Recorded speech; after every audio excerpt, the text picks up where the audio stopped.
சின்ன பையா.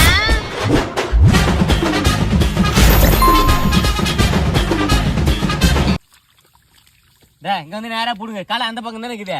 நீ அகராதிக்குன்னு வர நீ ஆளு மேல ஏறிக்கின்னு வரலான்னு மண்மத குஞ்சி நீ உன் மேல ஏறிக்கின்னு வரலாம். பேச்சுதான் பேச்சு இருப்பீங்க. எல்லாம் எங்க ஆத்தாக்காரி சொல்லணும்.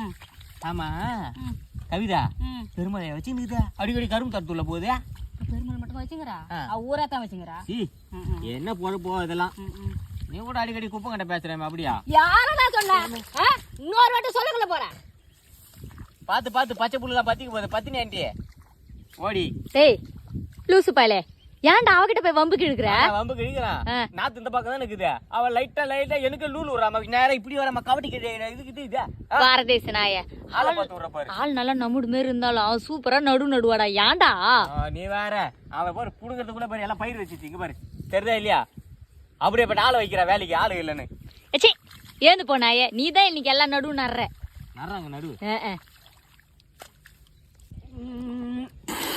என்ன டேஸ்டியா தண்ணி. டேய் பைத்தியக்காரனாயா, பல்லு தேய்ச்சிட்டு அப்புறமா தின்ன வேண்டி தான்டா பிஸ்கட் சாப்பிடுவாங்க. பல்லு வலி தான் சாப்பிடுறாங்க. இவர் பார்த்தாரு போயிட்டு இவரு உட்காந்துக்கிட்டு பண்ணால சேட்டையில பண்ணி மாதிரி.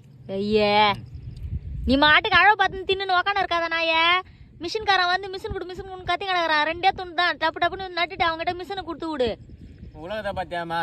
அதுக்கு முன்னே ஊர் பொம்பளைங்க எல்லாம் கும்பலாம் வருவாங்க. புடவை கட்டின்னு தொட்டியில ஊண்டியில குழந்தைங்க எல்லாத்தையும் தூக்கின்னு வருவாங்க. சாப்பாடு கீப்பாடு எடுத்துக்கின்னு அழகா ஊரு கதை வீட்டு கதை எல்லாம் ஜாலியாக பேசி கிடப்பாங்க. உட்காந்து பார்க்குறது அவ்வளோ அழகா இருக்கும். பாரு சொட்ட தள்ளியில முடி நடுற மாதிரி ஆகிப்போச்சு விவசாய நிலைமை. எப்படி இது பத்தி அப்பலாம் எங்க போய் முடிய போதும் இதெல்லாம்? போ. நீ சொல்றதும் கரெக்டு தான்டா சின்ன பையா. மயிறு கொடுக்குற முக்கியத்துவம் கூட இப்பெல்லாம் பயிருக்கு கவனம் கொடுக்கறது இல்லடா. என்ன சொல்ற? ஆமாண்டா, முடி கொட்டுச்சுன்னா உடனே ஹாஸ்பிட்டல் அலையறானுங்களா கண்டி பயிருக்கு ஒண்ணு எவனும் வந்து பாக்குறது கிடையாதுடா. என்ன அழகு பார்த்துட்டு உட்காந்துரு. போய் நல்லா போடா சீக்கிரம், டைம் ஆகுது. அப்புறம் அதுக்கு 50 ரூபாய் எக்ஸ்ட்ரா கேட்பான் மிஷின்காரன். இதெல்லாம் வெட்டினா செத்துருவா. ஏன் இப்ப என்ன எனக்கு இந்த வேலையே பிடிக்கல. எனக்கு வேற என்ன சார் வேலைக்கு போறீங்க? புஷ்பா 1000 கோடி வசூல் பண்ணிதான். அமரன் 500 கோடி. இங்க பாரு கைப்பிடி மாத்த காசு இல்லாம கையில ஃபுல்லா வெட்டா வச்சு வேலை பார்த்து நிக்கிறேன். சும்மா கடிப்பேத்து நிக்கிறேன். எல்லாத்தையும் வித்து போட்டு வா. நீ ப்ரொடியூசர் ஆயிடு, நான் டைரக்டர் ஆயிடும். பக்காவா ஒரு படத்தை எடுத்து நல்லா களை கட்டி ஜம்முன்னு சம்பாதிச்சு. இந்த நிலத்தெல்லாம் விக்கணும், என் பொண்ணு தூக்கி போட்டு தான்டா விக்கணும். நீ என்ன உனக்கு நெக்கலா தின்னுபிட்டு படத்துல அவ்வளவு கோடி கோடியா கொட்டுதுன்னா அவனா எந்த உழைப்பும் போடாம உனக்கு கொட்டுது. நீ சொல்ல அந்த டைரக்டர் எவ்வளவு உழைப்பு போட்டிருப்பாரு, அந்த ப்ரொடியூசர் எவ்வளவு உழைப்பு போட்டிருப்பாங்க, எவ்வளவு ரத்தம் வேறுலாம் சிந்தி இருக்கும். என்ன உனக்கு நம்ம தூண்டுறதுக்கு வாழ்வாதாரமே இந்த நிலம் தான்டா. இதை வித்துருன்ற காலத்துக்கு சேத்துல மண்ணுலுமே. எப்ப சாமியை விவசாயம் பண்றவங்க கோடி கோடியா ஒன்னும் சம்பாதிக்கிறாளடா. ஆனா கடன்லாம் வாழ்றோம்ல, எங்களுக்கு அது போதும். நீ வாய 3 வேலையை பாரு. ஒரு மழையை தள்ளுறதுக்கு உனக்கு நோரி பட்டு ஒண்ணும் முடியல. இங்க இருக்கிற வேலையை பாடுற போறார மாதிரி புடுங்கிறதுக்கு இவரு.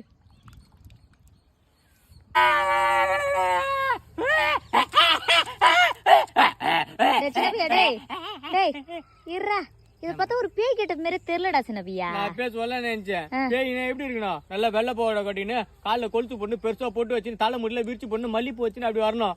அது பைத்தியார மாதிரி இருக்குது. நானும் அப்படித்தான்டா கெட்ட போடலான்னு நினைச்சேன்.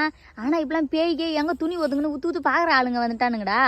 அதனால தானே உனக்கு அந்த கெட்ட போடாம புதுசா ஒன்னு ட்ரை பண்ணுவேன்னு பார்த்தா அது ஃபெயிலியர் ஆகி போச்சு. ஃபெயிலியர் ஆட்டா பாஸ் ஆகட்டும். இப்ப எதுக்கு இதெல்லாம் போட்டு வச்சுக்கிறேன்? எனக்கு சேர்ல போட்டு அங்கங்க மழை வந்து ஏரி குளம் கொட்டை எல்லாம் ஃபுல்லா ரம்பி போயிடுற சின்ன பையா. பக்கத்து ஊர்ல 2 குழந்தைங்க ஊந்து செத்து போச்சாண்டா ஏரியில. நம்ம ஊர் கிணறு தான் ரம்பி போய்கிட்டே. இங்க வந்து பசங்க குளிச்சு கிடக்குது. இங்க வந்து குளிக்காதீங்கமான்றேன். உன் கிணத்துல குளிக்க கூடாதுன்றல அப்படின்னு சொல்லிட்டு போகும்போது வரும்போதெல்லாம் கழுத்தி கடிக்குதுங்கடா என்ன. அதான் வர குழந்தைங்களா கொஞ்சம் பயமுத்தி அனுப்பிடா, இங்க குளிக்க கூடாதுன்னு. இதுக்கு எதுக்கு நீ என்னுடைய நண்பர்கள் சொல்லி எல்லாருக்கும் நீச்சல் கத்தர சொல்றேன். எது உன் ஃப்ரெண்டுங்க எல்லாம் கூலி போடலாமா ஆன்சு போடலாமா சரகடி இல்லாம தான் சொல்லி தரும். இந்த மாதிரி நல்ல விஷயமாடா சொல்லி தருவீங்க நீங்களா? ஏமா உன்ன கல்லு தெரிச்சு எனக்கு சாவடிச்சே போடுறானுங்கம்மா. புதுசா இதை பைத்தியாரன் ஊருல வந்துக்கிறான். தேவையில்ல வேலை பார்த்துருக்கேன். கெந்த இருந்து பயமுத்தனை எல்லாம் ஓடி போடுங்கடா. பயமுத்து நீ வர பசங்க இன்னும் வேகமா. இந்த மழை காலம் வந்தாதான் உன்ன மாதிரி ஆளுல பாக்க சொல்லுது. என்னவா இருக்கும் காரணம்? நான் சொல்ல சொல்றேன். இதான் உனக்கு மரியாதை. அப்புறம் வண்டி கேட்டுருவோம் நானு. ஒரே குளிர். அதுக்கு ஆளுக்குறானா போட மூடிக்கணும். ஆளுக்குறாங்களா? மாமா இல்லன்னு கேள்விப்பட்டேன். அதுதான் நாக்க தொங்க போட்டுக்கணும் வர மாதிரி வரியா? நீ ஒரே கத்த கூடாதுங்க புரியுதா? அப்படியே நீ பெரிய உலக அமலா பால் இல்ல புரியுதா? அவ்வளவுதான் உனக்கு. எங்கூட்ட மழை பெஞ்சு பத்தி குச்சி நெஞ்சு போச்சா உங்ககிட்ட வந்து வாங்கி போடலாம். ஓர கத்துற அப்படியே அதான் தொழில் நாளைக்கு கூட அத்தை கூட இத்துக்குன்னு வருவியா? உனக்கு புள்ள வந்தாண்டா இது உள்ள பெத்து கொடுக்கல இதை தொழில் எடுத்து நீ கிடக்குறேன் ஏன் பெத்து கொடு ஏன் புள்ளிக்கு நான் குறைச்சேன் அழகா அப்படியே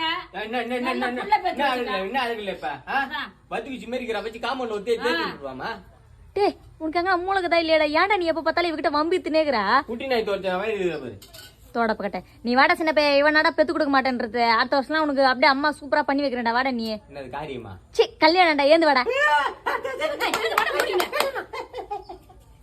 அப்பா போதடா சாமி நம்ம ஒயிஞ்சப்ப வந்து நம்பி எது கட்ட செருப்பு கட்டி அடிக்க வரீங்க என் புத்தி ஏன் செருப்பாலே அடிச்சுக்கிறேன்டா நான் ஹெல்ப் பண்ணிட்டேன் சின்ன பையன் செருப்பல் அடிக்க அவ்வளோ பேசுக கம்முனு போமா இன்னைக்கு எங்க போய் வம்பித்துட்டு வந்து தொலைச்ச ஒரு நாளைக்கு ஒரு குவார்டர் குடிக்கிறேன் ஒரு குவார்டர் 150 ரூபாய் மாசம் 4500 ரூபாய் வருஷம் 54,000 ரூபாய் இன்கம் பண்ணி வரோம் அந்த ஒயின் ஷாப்புக்காரனுங்க ஒரு காலண்டரி காட்டுறதுக்கு செருப்பு கட்டி அடிக்க வராம என்ன சைடு சாங்க போனேன் வாட்டர் பாட்டில் சிப்ஸ் முறுக்கு அந்த கடைக்காரன் கொடுக்குறான் அவன் மூஞ்சி போட்டு சொட்டை மூஞ்சி போட்டு இவனுக்கு போட்டு குத்தா நான் ஒரு பீர் பாட்டில் பக்கத்துல கோயின் கீனு எல்லாம் போட்டு குத்தா என்ன இவனுங்களுக்கு ஏன் ஒயின் ஷாப்ல குத்தா காலண்டர் வீட்டுல கெத்தா மாட்ட மாட்டேன் பைத்தியக்காரனாயே கோடையில வெந்து போச்சு எதுக்கு நான் போய் குடிக்கிறேன் நம்ம ஒயின் ஷாப்பு நம்ம ஊர்ல நம்மள தினமே திறந்துக்கிறான் நம்ம போய் வாங்காட்டா அர்த்தூர்காரன் வந்து எப்படி வாங்குவான்னு சொல்லிட்டு நம்ம போய் இவனுக்கு இன்கம் கொண்டு வந்து எல்லாத்தையும் வசதி பண்ணி கொடுத்தா நீங்க குடிக்கார நான் வெளியே போனாரு செருப்பு கட்டி அடிக்கிறாப்பாவா சின்ன பையா வருஷத்துக்கு 50,000 மேல செலவு பண்ணிக்கிறியே அதெல்லாம் சேர்த்து வச்சிருந்தா எதனா ஒரு கடன் கொடுத்துருக்கலாம்லடா அந்த அளவுக்கு மூளை எங்க விடுறானுங்க இவனுங்க அங்கங்க திறந்து வச்சு வா வா வா வான்றானுங்க ஆமா அவனுக்கு தான் வா வான்னு கூப்பிடுறானுங்க எங்கன்னா அப்படியே போஸ்டர் வச்சு ஓட்டுறானுங்களா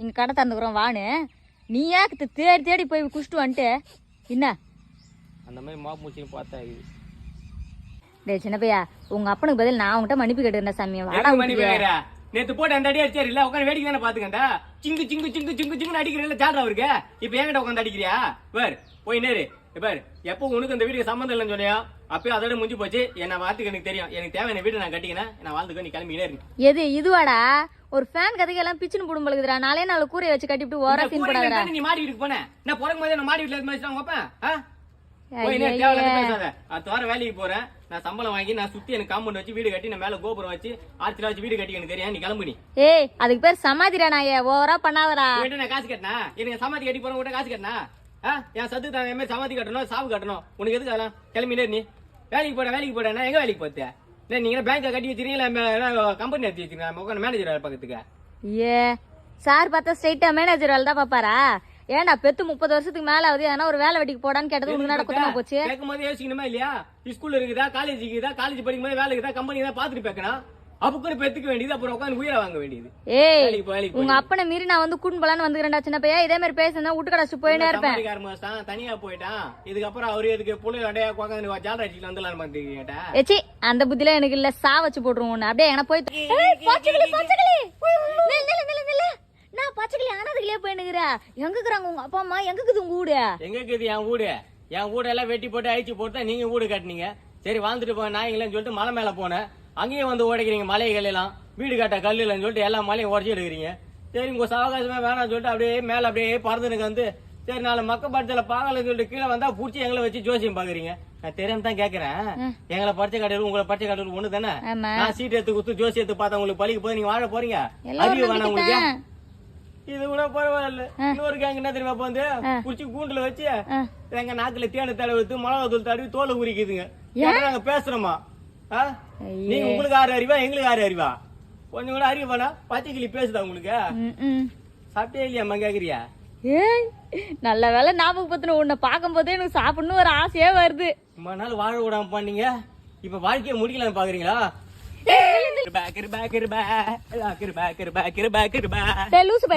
உன்னை காணு ஊரு ஃபுல்லா தேடிங்க எங்க போய் பொறிக்கிட்டு வர கோயிலுக்கு போயிட்டு வந்தோமா இன்னைக்கு என்னடா புதுசா கோயிலுக்கு கிறிஸ்துமஸ் இல்ல அதான் போயிட்டு வந்தேன் எந்த கோயிலுக்கு மாரியம்மா கோயிலுக்கு போயிட்டு மேரியம்மா மேல ஒரு அர்ச்சனை போட்டு அப்படியே நேரம் சர்ச்சுக்கு போயிட்டு சிறப்பான ஒரு தரிசனத்தை கட்டு நேரம் வீட்டுக்கு வந்து நிக்கிறேன் டேய் அங்க யாரு சொல்லியா சர்ச்சில ஃபாதர் இருந்தாரு ஃபாதர் ஒரு பூஜை பண்ணிக்கிறேன் ஃபாதர் என்ன கேக்குற கேரியன் சன் அப்படின்னாரு டப்பு டப்புன்னு எடுத்து வச்சுட்டு கல்புரை எடுத்து வைக்கிறேன் அந்த பக்கம் ஒரு மெழுகு எடுத்து வைக்கிறாரு நான் இந்த பக்கம் தோப்புக்காரன் போறேன் அந்த பக்கம் அவருக்கு முட்டி பண்ணுதுன்னாரு ஓகே ஃபாதர் பாய் அப்படின்னா கமான் சன் கம் அப்படின்னாரு வாட் ஃபாதர் அப்படின்னா டப்புக்குன்னு கண்ணத்துல முத்தா குத்து கேக்கு சாக்லேட் பிரியாணி எல்லாம் கொத்தாரு நக்கு அடிச்சுட்டு வந்துனேன்ட்டு அடப்பாவி இது நம்ம கும்புற சாமியே இல்லடா ஏன்டா அப்படி பண்ற அப்புறம் எப்படி மத ஒற்றுமை வரும் நீ மட்டும் அவசரப்படாம அந்த மீசக்கான கல்யாணம் பண்ணாம ஒரு முஸ்லீம் பையனை கல்யாணம் பண்ணி வச்சுக்க நான் ஒரு கிறிஸ்டின் பண்ண பார்த்து கல்யாணம் பண்ணி இருப்பேன் 3 பண்டிகை 3 பேர் ஜம்முன்னு கொண்டாடி இருக்கலாம் அப்புறம் எப்படி மத ஒற்றுமை வரும் டேய் ரொம்ப பண்ணாதடா சின்ன பையா மத ஒட்டுவோம் என்ன குத்தாரியா ஒட்டி ஒரு உத குத்தாரு வேணுமா ஐயா நீ மட்டும் துண்டு வந்துட்ட